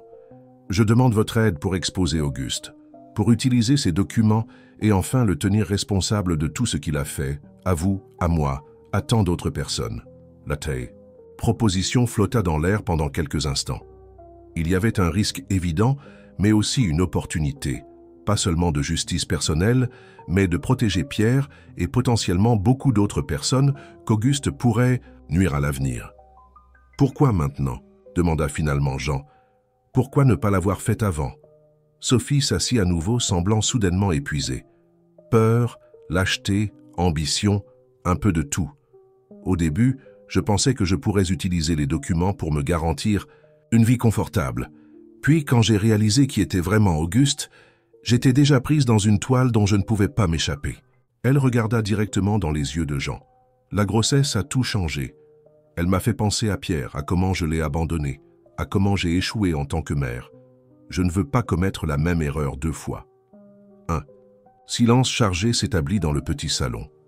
De la chambre, on pouvait vaguement entendre la voix de Madame Dupont lisant à Pierre, un rappel de l'innocence qui était en jeu dans cette confrontation d'adultes.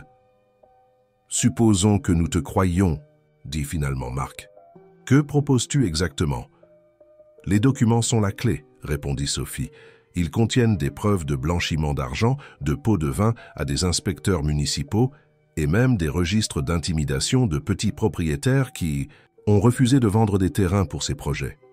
Et aussi la vérité sur toi, » ajouta Jean regardant Marc, « sur la façon dont il a saboté Innovart pour garder son fils illégitime loin des projecteurs. » Marc acquiesça gravement. Cette partie de l'histoire est plus personnelle que légale, mais elle complète le tableau de qui il est vraiment. Sophie se leva, une nouvelle détermination visible sur son visage.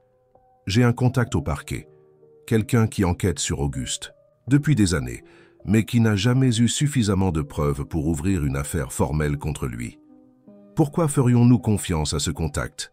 questionna Jean. « Comment savons-nous que ce n'est pas un autre piège ?»« Parce Que c'est la sœur de Béatrice Vernet, répondit Sophie.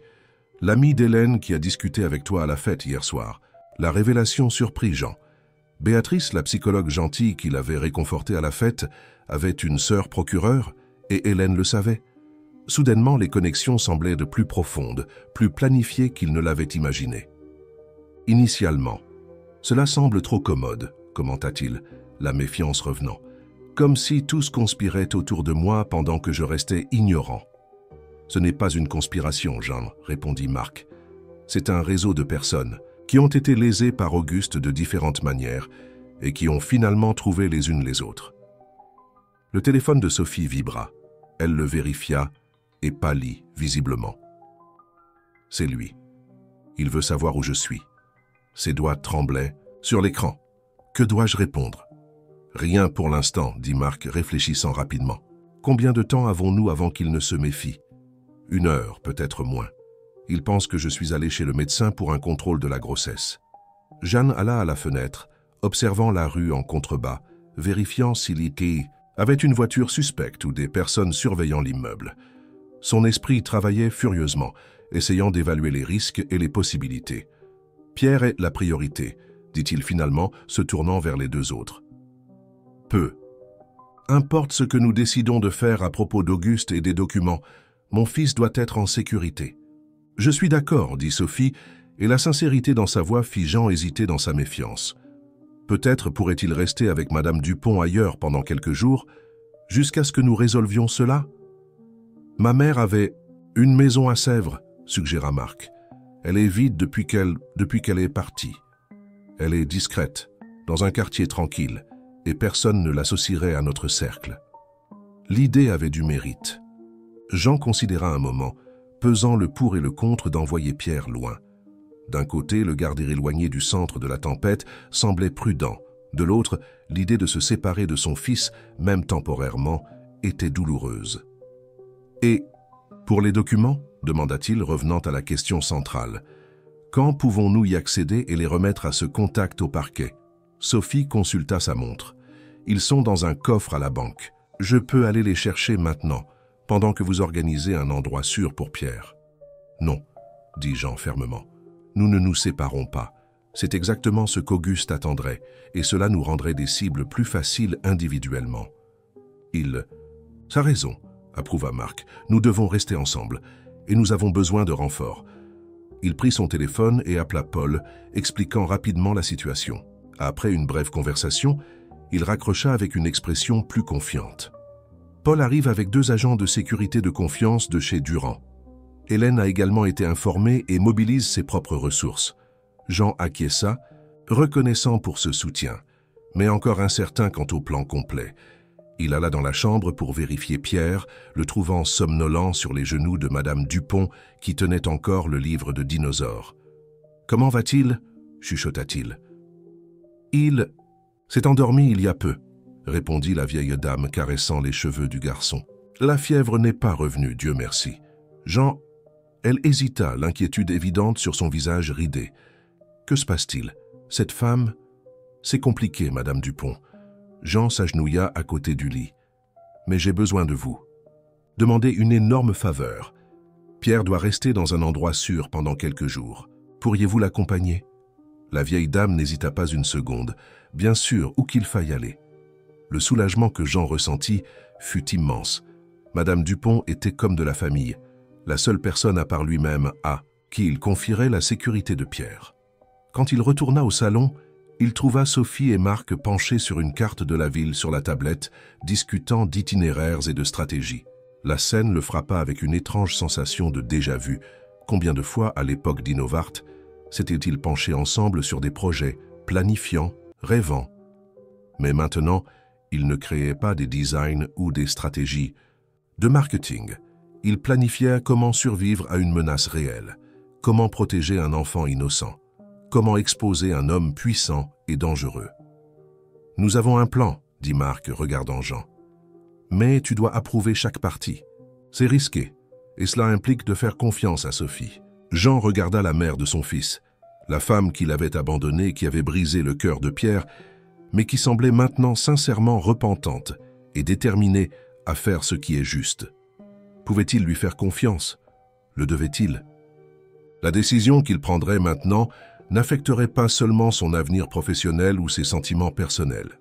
Elle affecterait la sécurité de son fils, l'avenir du bébé que Sophie portait, et potentiellement la liberté d'un homme qui avait manipulé et nui à d'innombrables vies. Respirant profondément, Jean fit son choix, un choix qui changerait à jamais le cours de toute leur vie. 3 mois plus tard, le soleil de l'après-midi entrait par les grandes fenêtres du nouveau bureau de Phoenix Design, illuminant l'espace moderne et aéré au 15e étage d'un immeuble commercial sur le boulevard Haussmann, dans le centre de Paris. Jean se tenait devant un tableau numérique, finalisant la mise en page pour la campagne d'une importante marque de cosmétiques, le premier grand client qu'ils avaient conquis depuis la réouverture. « J'aime la palette. »« De couleur ?» commenta Marc, s'approchant avec 2 tasses de café. « Ça rappelle les années 90, mais avec une approche contemporaine. Hélène va adorer. » Jean accepta le café avec un sourire. 3 mois s'étaient écoulés depuis ce jour fatidique dans son petit appartement de Montmartre, quand ils avaient pris la décision qui changerait leur vie. 3 mois de travail intense, de reconstruction, de nouveaux départs. « Comment s'est passée la réunion avec les investisseurs ?» demanda-t-il, sauvegardant le fichier sur lequel il travaillait. « Mieux que prévu. » Marc ne pouvait cacher son enthousiasme. Le prototype de la plateforme de réalité augmentée a impressionné tout le monde. Nous avons un financement garanti pour les 2 prochaines années. La porte du bureau s'ouvrit et Paul Durand entra accompagné par Hélène Dumas. Tous deux arboraient des expressions satisfaites. « Nous venons de quitter le tribunal », annonça Hélène, posant son élégant sac sur une table de réunion. « La juge a accepté toutes les preuves. L'affaire contre Auguste est officiellement ouverte et ses avoirs ont été gelés préventivement. » La nouvelle apporta un mélange de soulagement et de satisfaction. Le plan qu'ils avaient élaboré ce jour-là dans l'appartement de Jean avait été risqué mais méticuleusement exécuté. Avec l'aide de Béatrice et de sa sœur procureure, ils avaient présenté les documents que Sophie avait gardés, des preuves irréfutables des systèmes de corruption, de blanchiment d'argent et d'intimidation orchestrés par Auguste Mercier au fil des ans. « Et Sophie ?» demanda Jean, l'inquiétude évidente dans sa voix. « Le programme de protection des témoins fonctionne parfaitement, » répondit Paul. « Elle et le bébé sont en sécurité. Sa collaboration a été fondamentale pour construire l'affaire et cela sera pris en compte quand tout sera terminé. » Jean acquiesça pensif. Sa relation avec Sophie s'était complètement transformée ces derniers mois. Le ressentiment n'avait pas complètement disparu. Il ne disparaîtrait probablement jamais. Mais une nouvelle compréhension était née entre eux. Elle avait montré un repentir sincère et, plus important encore, un engagement authentique, à réparer au moins une partie des dommages qu'elle avait causés. « Pierre a demandé après elle hier, » commenta Jean. « Il veut savoir quand il pourra la revoir. » « Les enfants ont une capacité incroyable à pardonner, » observa doucement Hélène. « Peut-être pouvons-nous apprendre quelque chose d'eux. » Le téléphone de Jean vibra avec un message de Madame Dupont. « Pierre vient de sortir de l'école. Nous allons au bureau comme convenu. Il est impatient de montrer son projet de science. Haki a gagné une médaille. » Un sourire s'épanouit sur le visage de Jean. Depuis le déménagement dans le nouvel appartement à Saint-Germain-des-Prés, plus grand, plus sûr et plus proche de l'école de Pierre, leur routine s'était établie dans une nouvelle normalité.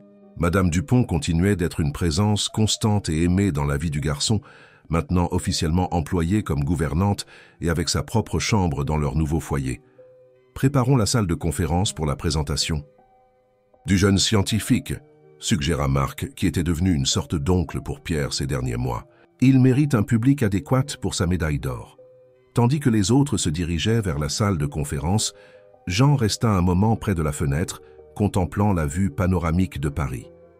De là où il se trouvait, il pouvait voir la Seine briller sous le soleil, les bateaux semblant des miniatures sur l'immensité bleue. La ville, qui avait toujours été son foyer, semblait maintenant offrir de nouvelles possibilités, de nouveaux horizons. Le parcours des derniers, moi, n'avait pas été facile. Après ce jour dans l'appartement, tout s'était passé rapidement. Avec l'aide de Paul et d'Hélène, ils avaient mis Pierre et Madame Dupont en sécurité dans la maison de Sèvres, tandis que Jean, Marc et Sophie, escortés par des agents de sécurité, étaient allés à la banque récupérer les documents. Dadsy's tension était palpable pendant qu'ils attendaient que Sophie sorte du coffre. La possibilité d'un piège planait encore sur eux, malgré les démonstrations de sincérité de sa part. Quand elle émergea finalement avec un dossier scellé, le soulagement fut immense. La sœur de Béatrice, la procureure Dr Christine Vernet, les reçut dans son bureau privé ce même soir. Elle examina les documents avec des yeux experts et déclara qu'ils étaient exactement ce dont ils avaient besoin pour lancer une procédure formelle contre Auguste Mercier, quelque chose qu'elle tentait de faire depuis des années, mais se heurtait toujours au manque de preuves concrètes et à l'influence politique de l'homme d'affaires. Auguste, réalisant que Sophie ne reviendrait pas, entama une recherche frénétique. Ces hommes arrivèrent à l'appartement de Montmartre quelques heures seulement après leur départ, le trouvant vide. La fureur de l'homme d'affaires, selon ce que rapporta plus tard son équipe de sécurité, fut apocalyptique. Mais c'était trop tard. Sophie était déjà sous protection officielle et les documents étaient en sécurité entre les mains de la justice. Lorsque des agents fédéraux frappèrent à la porte de la demeure d'Auguste avec un mandat de perquisition, il tenta de s'enfuir par l'arrière pour découvrir que toutes les sorties étaient bloquées. La chute d'Auguste Mercier fut aussi spectaculaire que son ascension l'avait été. Les journaux et les informations relayèrent l'affaire pendant des semaines, détaillant les systèmes de corruption, les menaces envers les petits propriétaires, le blanchiment d'argent via des projets immobiliers surfacturés. L'histoire du fils illégitime et du sabotage d'Innovart n'était qu'une note de bas de page dans le vaste catalogue de ses crimes, mais pour Jean et Marc, elle représentait une justification personnelle. Avec Auguste écarté et ses avoirs, Hélène avait tenu sa promesse d'investir dans l'entreprise de design ressuscitée, maintenant baptisée Phénix, l'oiseau mythique qui renaît de ses propres cendres. Paul avait offert non seulement un espace physique chez Durand, mais aussi son vaste réseau de contacts et son expérience du marché. En 3 mois, ils avaient déjà conquis des clients significatifs et développé des projets innovants qui commençaient à attirer l'attention de l'industrie.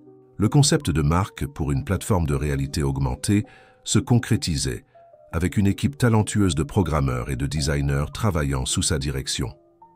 Quant à Sophie, sa situation était plus complexe. En tant que témoin, clé dans l'affaire contre Auguste, elle avait été placée dans un programme de protection, surtout après avoir reçu des menaces voilées. Sa grossesse progressait sans complications, et elle avait exprimé le désir, éventuellement, d'essayer de reconstruire une relation avec Pierre, non pas comme une mère à temps plein, rôle qu'elle reconnaissait avoir abdiqué, mais comme quelqu'un qui pourrait être présent dans sa vie d'une certaine façon. Jean avait accepté des visites supervisées, initialement en présence de Béatrice, qui avait offert ses services de psychologue pour faciliter la transition. Pierre, après la confusion initiale, manifestait une ouverture surprenante à connaître sa mère à nouveau, une leçon de pardon que Jean apprenait encore. Le son de voix animée dans le couloir interrompit les réflexions de Jean. La porte s'ouvrit et Pierre entra en courant avec un sourire radieux et une médaille dorée suspendue à son cou. « Papa, j'ai gagné la première place !» s'exclama-t-il, se jetant dans les bras de Jean. Mon volcan était le meilleur de tous. Jean le souleva dans les airs, le faisant tournoyer dans une célébration qui arracha des rires à tous les présents. Madame Dupont entra juste après, portant soigneusement la maquette du volcan. « Il a expliqué la tectonique des plaques comme un vrai professeur », commenta la vieille dame fière. Même la directrice était impressionnée. « Cela mérite une célébration spéciale », déclara Hélène, qui était devenue une présence constante dans leur vie, une sorte de marraine pour la nouvelle entreprise et pour cette nouvelle phase de leur vie. « Que diriez-vous d'un dîner dans mon restaurant préféré à Saint-Germain? Tout le monde est invité, bien sûr. » Tandis que le groupe se dirigeait vers les ascenseurs, Jean reçut un autre message sur son téléphone. C'était de Sophie. « J'ai entendu parler de la médaille de Pierre. Dis-lui que je suis très fier. L'échographie d'aujourd'hui a confirmé. C'est une fille. Je pense au nom Sophia. Qu'en penses-tu » Jean ressentit une émotion inattendue en pensant que Pierre aurait une demi-sœur. Sophia, sagesse. Un nom approprié pour une enfant qui naîtrait dans un nouveau chapitre de l'histoire de tous. Il répondit simplement « C'est un beau nom, Pierre sera heureux d'apprendre qu'il aura une petite sœur. » Rangeant son téléphone, Jean rejoignit les autres dans l'ascenseur. Pierre parlait avec animation de la façon dont il avait fait exploser son volcan avec du vinaigre et du bicarbonate de soude, tandis que Marc ajoutait des commentaires scientifiques qui faisaient écarquiller les yeux du garçon impressionné. Hélène, remarquant l'expression contemplative de Jean, s'approcha discrètement. « 1 centime pour tes pensées. Je réfléchissais simplement à la façon dont la vie peut changer en un instant, » répondit-il. « Il y a 4 mois, j'étais un designer freelance luttant pour payer les factures dans un appartement exigu. Maintenant, vous êtes associé dans une entreprise prometteuse. Et vous habitez dans un bon appartement et votre fils s'épanouit, » compléta Hélène avec un sourire, sans mentionner que vous avez aidé à traduire un criminel en justice. « Rien de tout cela ne serait arrivé sans cette invitation à votre fête, » observa Jean. « Pourquoi m'avez-vous vraiment invité ce soir-là » Hélène contempla la question un moment avant de répondre. « Intuition, peut-être. Ou peut-être parce que, comme je l'ai dit cette nuit-là, je sais reconnaître les diamants bruts. » Elle fit une pause. « Nous méritons tous une seconde chance, Jean, une opportunité de renaître des cendres de nos échecs et déceptions. » L'ascenseur arriva au rez-de-chaussée et le groupe sortit dans l'après-midi ensoleillé parisien. Pierre courait devant, exhibant toujours fièrement sa médaille, avec Madame Dupont essayant de le suivre. Marc et Paul discutaient avec animation des prochaines étapes pour le projet de plateforme de réalité augmentée. Jean observa la scène avec un sentiment de plénitude qu'il n'avait pas éprouvé depuis des années. La route jusqu'ici avait été tortueuse et inattendue, remplie de révélations douloureuses et de confrontations difficiles. Mais elle avait conduit à un lieu de nouvelles possibilités, de rêves renouvelés, de liens renforcés. Comme le phénix qui donnait son nom à leur entreprise renaissante, Jean avait émergé des cendres de son passé non seulement survivant, mais transformé. L'homme qui s'était autrefois senti déplacé et inadéquat dans une fête de gens riches marchait maintenant avec une confiance renouvelée, non seulement dans ses compétences professionnelles, mais dans sa capacité à affronter n'importe quel défi que la vie lui présenterait. Tandis que le groupe marchait dans les rues animées du centre en direction de la voiture qui les conduirait à Saint-Germain, Jean sentit la chaleur du soleil parisien sur son visage comme une bénédiction, qu'un rappel que, même après les nuits les plus sombres, le soleil revient toujours, apportant avec lui la promesse d'un nouveau jour, d'un nouveau commencement. Et pour Jean, Pierre et tous ceux qui étaient devenus partie de son parcours improbable, ce nouveau commencement commençait juste à révéler ses infinies possibilités. « Papa, viens vite !» appela Pierre, se retournant avec impatience. « Hélène a dit que le restaurant a de la glace à la pistache. Ma préférée. » Jean sourit et accéléra.